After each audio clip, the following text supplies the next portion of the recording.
A Comissão Pastoral da Terra divulgou um relatório com dados sobre os conflitos no campo em nosso país. No último ano, foram registrados mais de 1.700 conflitos no campo, envolvendo questões ligadas à terra, à água e principalmente aos direitos trabalhistas. O relatório chama atenção para as lutas de resistência pela terra, da agricultura, dos povos originários e comunidades tradicionais. O que podemos pontuar também na educação do campo, que tem origem nas disputas e conflitos territoriais, sendo instrumento da luta dos movimentos camponeses. E para falar desse assunto tão importante, eu tenho a alegria de estar aqui conectado com o Ronilson Costa, coordenador nacional da Comissão Pastoral da Terra. Ronilson, boa tarde, bem-vindo. Boa tarde, Padre Wellington, boa tarde, Antônio, e a todos aqueles que nos assistem nesse momento. Um grande prazer estar aqui com vocês. E também está conectado conosco, e eu disse aqui no intervalo, pelo nome, eu não saberia dizer que seria o nosso conhecido Antônio Baiano, Antônio Pereira de Almeida, agricultor e presidente da Associação das Escolas Famílias Agrícolas do Estado de Goiás. Antônio Baiano, bem-vindo. Obrigado, Padre Wellington. Obrigado a todos os ouvintes que nos acompanham nesse momento. Tá certo. Prazer. O prazer é todo nosso. Eu devo aqui fazer justiça. Dom José Ionilton, numa conversa conosco, ele nos disse desse relatório que havia sido produzido pela comissão e nós pedimos então a ele para que pudéssemos elaborar essa pauta e dar a conhecer aos nossos telespectadores sobre esse importante trabalho que, apesar de trazer uma realidade de tamanha dor, é uma dor que dói na vida dos nossos povos, das nossas comunidades. Mas é necessário ainda falar de conflitos no campo. E aí eu pergunto, Ronilson, o que são os conflitos no campo e por que eles ainda persistem? Bom, primeiramente, Padre Wellington, Antônio, agradecer pela oportunidade, pelo espaço que é dado à Comissão Pastoral da Terra de trazer parte dessa discussão, desse debate para todo o Brasil, para o mundo. Os conflitos no campo, já registrado pela CPT desde o final da década de 70 e sendo publicado anualmente a partir de 1985, consiste em processos de disputas e resistências pela posse da terra no campo. Então, há inúmeras situações em que as posses de povos e comunidades tradicionais, de assentados, de acampados, ribeirinhos, pescadores, vem sendo disputada. Então, num processo que tem a ver muito com a nossa política nacional, regional, em que esses territórios já ocupados acabam sendo objeto de disputa por parte de outras pessoas, de empresas e até mesmo por parte de governos. Então, aí se instala conflito. É quando há essa possibilidade de obter aquele território que realmente já é ocupado por alguém, E outras situações que nós vimos também registrando e percebendo como uma problemática muito grave no campo brasileiro são as disputas pela água também. Então, empresas que se apropriam de determinados recursos hídricos pelas nascentes ou que criam as barragens e impedem que outras pessoas que dependem daquela água, enfim, o que impede o acesso das comunidades às fontes de água, é uma outra realidade que compreende também esse contexto do conflito no campo. E, por fim, os conflitos trabalhistas. Antes a gente registrava muito, chegava muitas ocorrências sobre exploração, superexploração do trabalho, greves, enfim. E depois começou a chegar muitos casos de trabalho escravo, a partir daquilo que a própria lei brasileira define como trabalho escravo, né? Então, nós começamos também a registrar, até porque a CPT foi uma das pioneiras a denunciar essa prática do trabalho escravo contemporâneo no Brasil. E ainda lá na década de 70, com Dom Pedro Casadáliga, e depois se amplia essa discussão para além da Comissão Pastoral da Terra. Tá certo. Antônio Baiano, eu quero trazer aqui uma reflexão, uma pergunta sobre o papel das escolas família agrícola. Eu acredito que esse é um modelo educativo que tem a marca do nosso país. Eu queria que você falasse um pouco desse trabalho e sobre essa atuação. As escolas família agrícola em nosso país ajudam a conscientizar as pessoas e também a coibir o conflito no campo em nosso país? Bem, eu acho que está interligado. As escolas famílias agrícolas chegaram ao Brasil a partir de 1969 através de lideranças da igreja.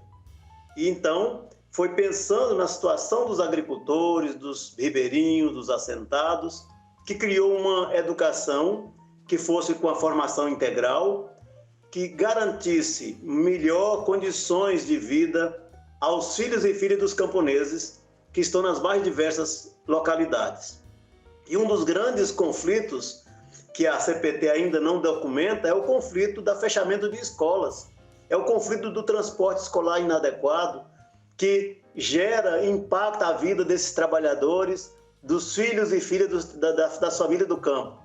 Então, quando nós trabalhamos com a pedagogia da alternância nas escolas famílias agrícolas, que no Brasil são mais de 250 centros em alternância, nós estamos falando de uma escola contextualizada, que procura aproximar a educação a esse público, a essa população que está no campo, de maneira mais prazerosa, de maneira contextualizada e também garantindo o ensino profissionalizante, para que essas famílias, vivendo no campo, elas possam se desenvolver do ponto de vista social, econômico e politicamente, porque ela com consciência crítica, com a capacidade de reflexão e ação para combater todo tipo de exploração.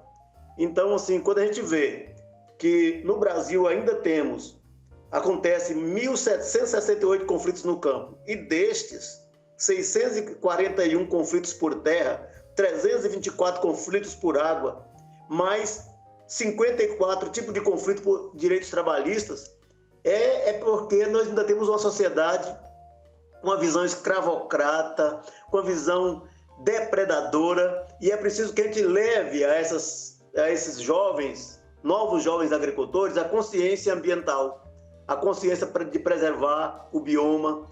Em cada bioma onde você está, precisa ter uma política de preservação, e ela parte, sobretudo, a partir das populações residentes ali. Então, a Escola Família Agrícola tem como princípio a agroecologia, para garantir um tipo de produção sustentável, não só do ponto de vista ambiental, mas também do ponto de vista econômico e social. Perfeito. Ronilson, quando nós observamos essa situação e vemos que esses cadernos que trazem a reflexão de que ainda existem esses conflitos, que são, de modo geral, causadores também de morte, principalmente falando não num passado muito distante, mas até nos dias atuais, de membros dessa população que está trabalhando no campo, eu pergunto a você, quem ou o que provocam esses conflitos? E quais são as regiões mais afetadas?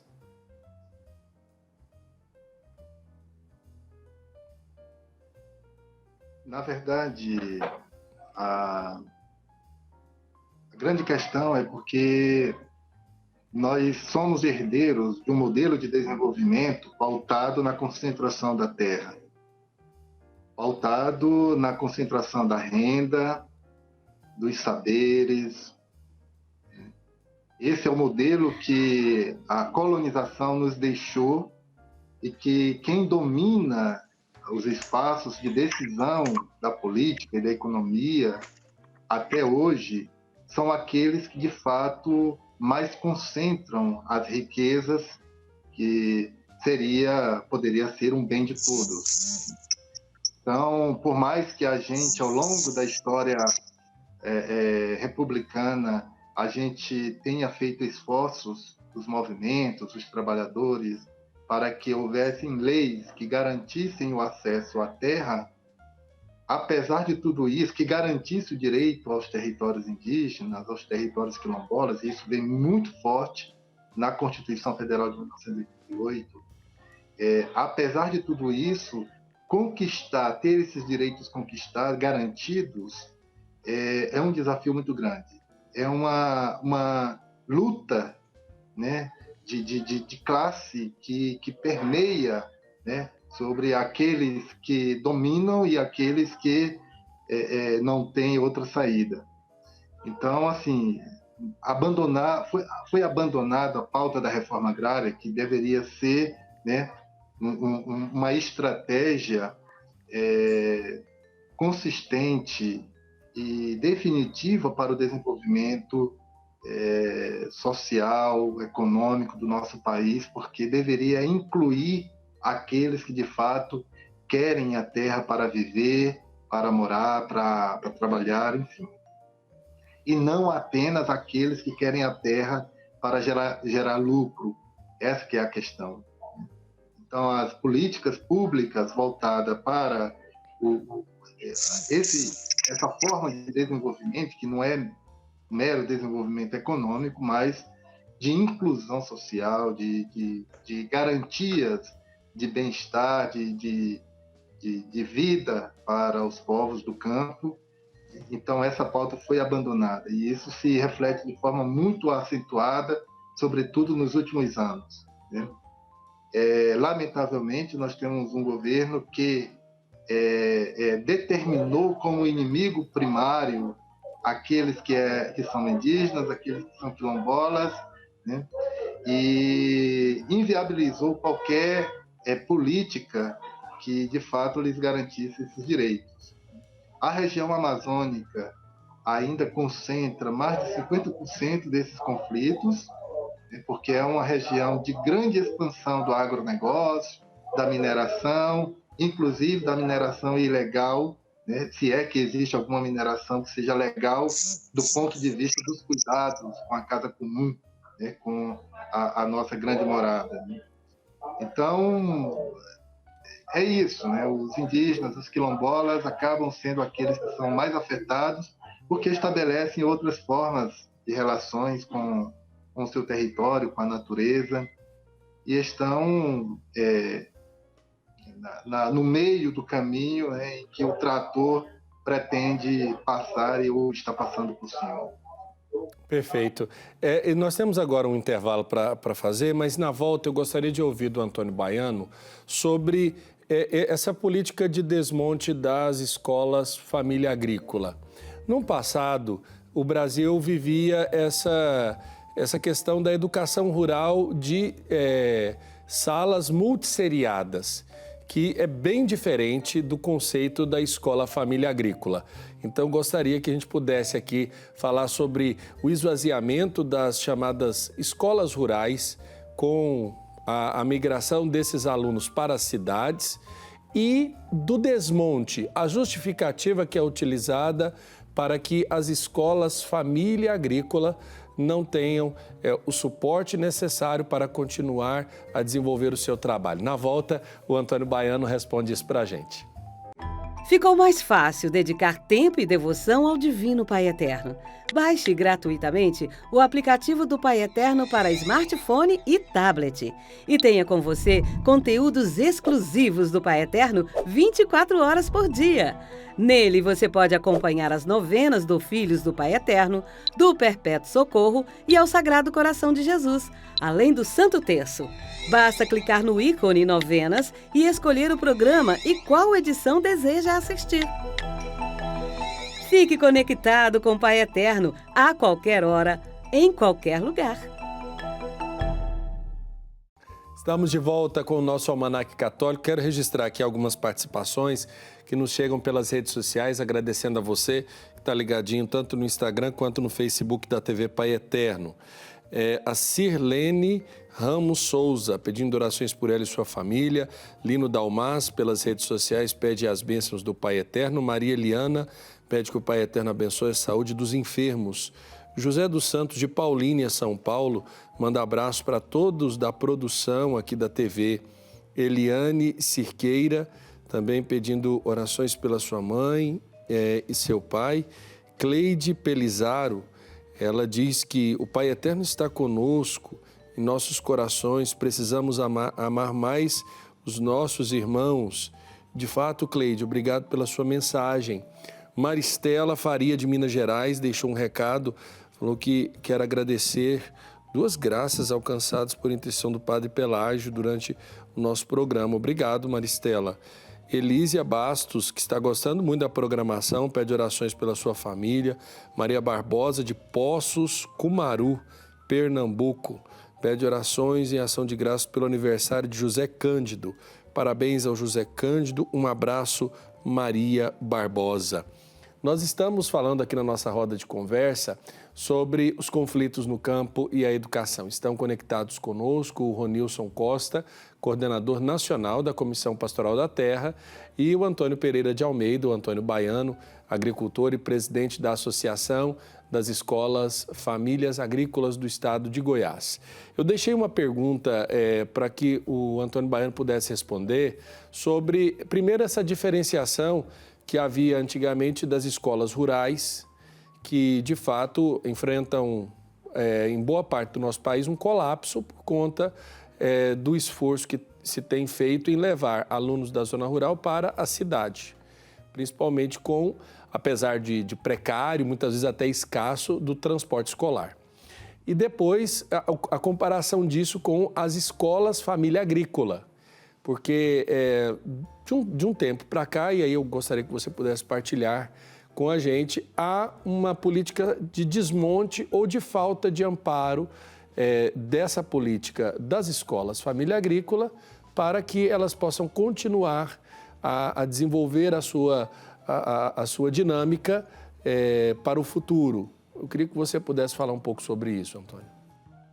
Então, primeiro é bom a gente contextualizar. No Brasil, antes da década de 60, nós não tínhamos praticamente escolas do campo. Nós tínhamos alguns fazendeiros que contratavam professores para dar aula para os seus filhos. Daí o grande analfabetismo no campo. Depois surgiram os grupos escolares, iniciativas populares, onde começou a criar os movimentos de educação básica, e a partir desse movimento foi criando as escolas nucleadas na zona rural. Os grupos escolares, depois até mesmo escola do ensino fundamental, segunda fase, chegamos até escola de ensino médio. Com o passar do tempo, houve uma grande pressão, o grande êxodo rural e o esvaziamento do campo. Com esse esvaziamento do campo, as gestões, as administrações públicas passaram a optar pelo transporte escolar ao invés de manter as escolas do campo, as escolas rurais, chamadas escolas rurais, abertas no campo. E com isso gerou um processo de muita penúria para as famílias do campo, inclusive contribuindo para o êxodo rural. Porque muitas famílias viviam muito distante do centro urbano e tinham que submeter seus filhos a longas jornadas dentro de um transporte, muitas vezes precário, para chegar à escola da cidade. Alguns desistiam de estudar e outras famílias chegaram a migrar para a cidade para garantir a escolarização de seus filhos. E as escolas, então, rurais, é um modelo tradicional, onde a pedagogia aplicada nessas escolas é a mesma pedagogia da escola urbana. A escola família agrícola é uma inovação, é uma pedagogia apropriada para o campo. Era uma escola um pouco mais nova no Brasil, surge em 1969 aqui. Começa no Espírito Santo, irradia para a Bahia, para Minas Gerais, e hoje está praticamente em todos os estados do Brasil. mas ainda é uma escola que não tem, pelo fato dela ser gerida por uma associação comunitária, a lei não as reconhece como escola pública, mas como escola público comunitária, tendo com isso algumas dificuldades de apoio financeiro, de manutenção. Ocorre que nós não temos uma legislação que reconhece a pedagogia da alternância como a escola do campo, né? E na situação que nós vivemos, na realidade do campo que vivemos, de forma esvaziada, é uma proposta metodológica que adequa a essa situação de uma população dispersa, de poucos estudantes residindo no campo e que podem ser agrupados num raio de 100 quilômetros numa escola família agrícola, onde ela tem o tempo escola e o tempo comunidade. É uma escola que ela é de baixo custo, porque o transporte é feito apenas uma vez por semana ou a cada 15 dias, e que os estudantes ficam em sistema de internato. Mas ainda carecemos de uma legislação que garanta o reconhecimento dessas escolas como escola público-comunitária. No estado de Goiás, por exemplo, nós temos apenas 3 escolas famílias agrícolas. Essas escolas são conveniadas com o Estado. A escola de Irapuru, por exemplo, que teve um grande apoio da Congregação Redentorista, da AFIP, ela hoje, nós conseguimos que ela celebrasse um convênio com a SEDUC, Secretaria de Estado da Educação. Mas ainda carece de muito apoio. Nós ainda não somos reconhecidos como escola de tempo integral, apesar de termos internato, né? Então, Perfeito. É uma modalidade que relaciona teoria e prática, tempo escola e tempo comunidade. A meu ver, é a escola mais adequada para esse modelo de campo esvaziado que temos hoje. Até para a gente não deixar, Ronilson, o grande latifúndio, né, a monocultura tomar conta da zona rural das nossas cidades e favorecer uma formação que seja compatível com o pequeno agricultor, que ao passar pela escola família agrícola, ele, tendo ali o suporte da pedagogia da alternância, vai poder trabalhar também na terra e oferecer ao povo da cidade, também a outras vias de distribuição dessa produção, um pouco daquilo que ele aprendeu nessa pedagogia do regime de internato das escolas família agrícola, né?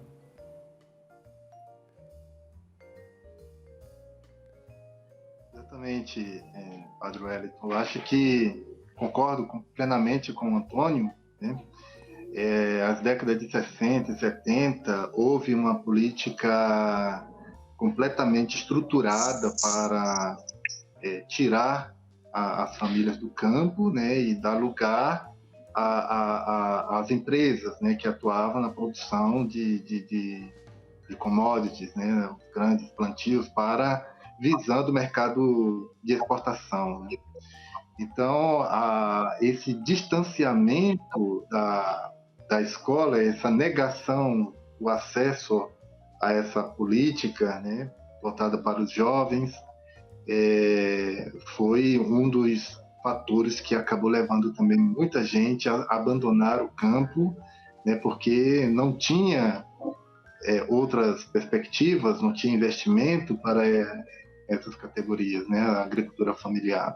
Então, o foco estava voltado para a grande monocultura e não para a agricultura familiar, que atravessou décadas tentando se reinventar, se reinventando e resistindo quando pôde e produzindo alimento que vai hoje para a mesa dos brasileiros. O próprio IBGE reconheceu anos atrás que cerca de 70% dos alimentos que vão à mesa dos brasileiros é produzido pela agricultura familiar. É por aqueles que hoje, né, são atacados de várias formas, são ameaçados de morte, são assassinados, são expulsos da terra, são despejados por ordem judicial, são ameaçados e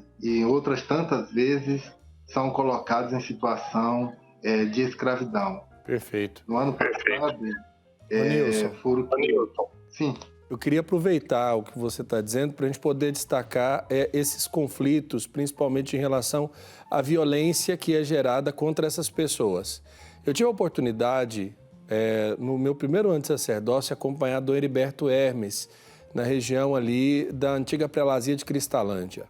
Nós visitávamos alguns poceiros de terras devolutas da União e durante aquele momento em que conversávamos com pessoas que estavam há 30, 40, até 50 anos na terra, haviam rondas de grandes, digamos assim, eram seguranças, entre aspas, de grandes empresas que queriam comprar o direito que aquelas pessoas tinham já adquirido ao longo do tempo sobre aquele pedaço de chão.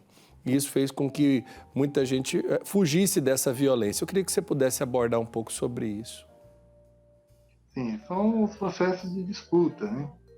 Ela ocorre também por meio de ações, né, com aparato de milicianos, de jagunços, né, ou pela pistolagem também, que em algumas regiões do nosso país ainda é uma prática muito utilizada para intimidar e para tirar também a vida desses que estão ali defendendo seus modos de vida, seus territórios, mas defendendo também uma causa muito maior, né, que, como normalmente os territórios tradicionais são áreas mais bem preservadas, estando nas mãos dessas pessoas que têm uma outra lógica de produção, que considera a nascente como importante, a floresta como importante, os animais como importante, né?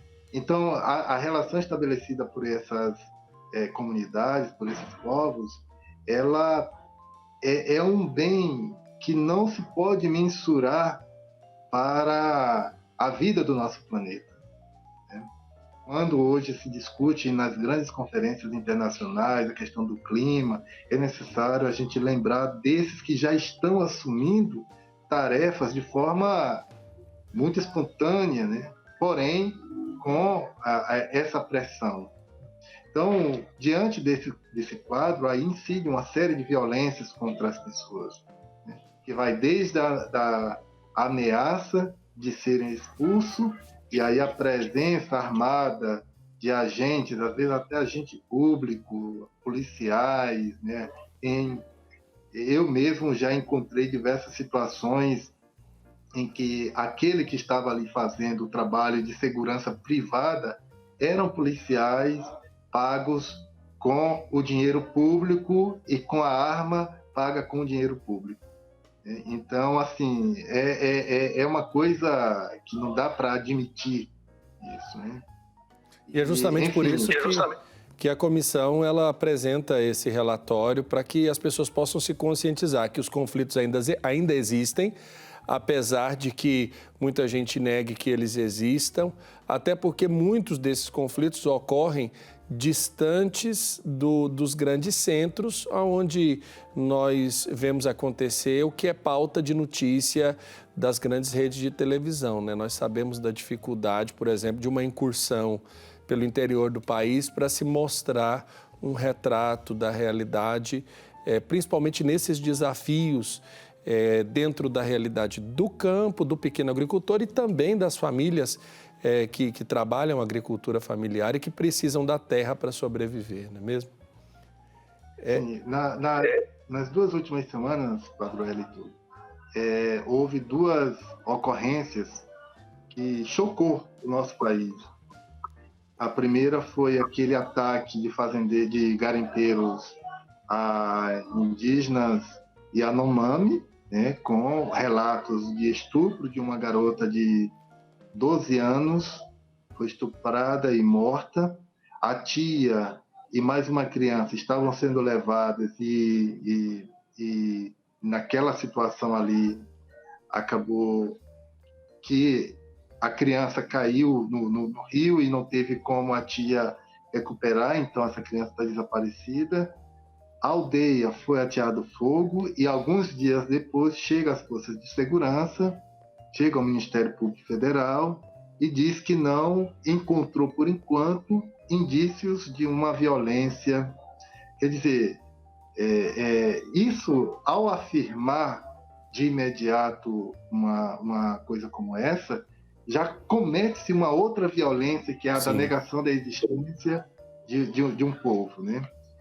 A outra situação foi, sexta-feira passada, uma liderança quilombola no município de São João do Soter, numa comunidade que se chama Jacarezinho, que era uma comunidade que já tinha certificação quilombola pela Fundação Cultural Palmares, que é um dos primeiros passos para esse processo de titulação. Já havia um processo bem avançado da titulação, com laudo antropológico, delimitação do território, e uma dessas lideranças vinha denunciando a invasão de seu território, né, e a ação de fazendeiros locais na disputa. E, por isso, pagou com a própria vida, né, com vários tiros em seu próprio corpo, tentando aí eliminar uma luta por meio de uma pessoa, né? E essa é uma realidade que acontece todos os anos, né? Os povos quilombolas e os povos indígenas acabam se tornando alvo principal desse processo de disputa. Perfeito. Infelizmente, a gente não tem mais tempo aqui na nossa entrevista. Eu quero agradecer ao Antônio Baiano pela oportunidade também da nossa conversa. Antônio, muito obrigado, um abraço e sucesso aí nessa resistência das escolas Família Agrícola, não só aqui no nosso estado, mas também em todo o nosso país. Obrigado a você, Padre Hélio, da TV Pai Eterno. E a gente parabeniza a Pastoral da Terra por ter esse cuidado de anualmente documentar e dar visibilidade a essa situação que acontece nos rincões do Brasil. Envolvendo, infelizmente, na questão dos conflitos de terra, 22% de fazendeiros, 21% de empresários. Na questão da mineração, 24% ligado à questão de 27% são empresários e mineradores. Então, são situações que chocam a população brasileira.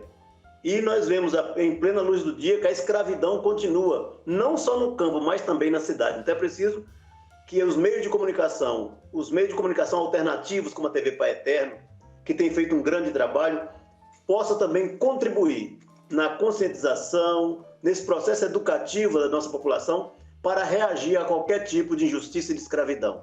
Então, um grande abraço a todos e todas. Muito obrigado também, Ronilson. Você que, através da Comissão Pastoral da Terra, divulga esse relatório. Muito obrigado por ter essa oportunidade da gente conversar sobre essa situação que, infelizmente, ainda existe no nosso país. A gente que agradece, Padre Wellington, agradeço também por compartilhar esse momento aqui com o Antônio, que é uma grande liderança, um grande educador. A gente já esteve em algumas atividades online, já aprecio muito a fala do Antônio, porque é carregado de muita experiência, né? Também agradecer a emissora Divino Pai Eterno, que tem se destacado muito nos últimos anos, com essa sensibilidade por essa temática que todo ano vem trazendo, tem nos procurado, não apenas quando é lançado o relatório, mas diante de uma ou outra situação que avalia ser importante, a gente dá destaque. Divino Pai Eterno tem nos procurado e interessado por essa questão, que é uma questão que deve interessar todos nós. Certo. Eu peço também que vocês levem o nosso abraço a Dom José Ionilton, né? Ele que tem acompanhado a Comissão Pastoral da Terra e foi quem nos provocou aqui para trazermos essa temática, pautarmos aqui na nossa roda de conversa. Um abraço.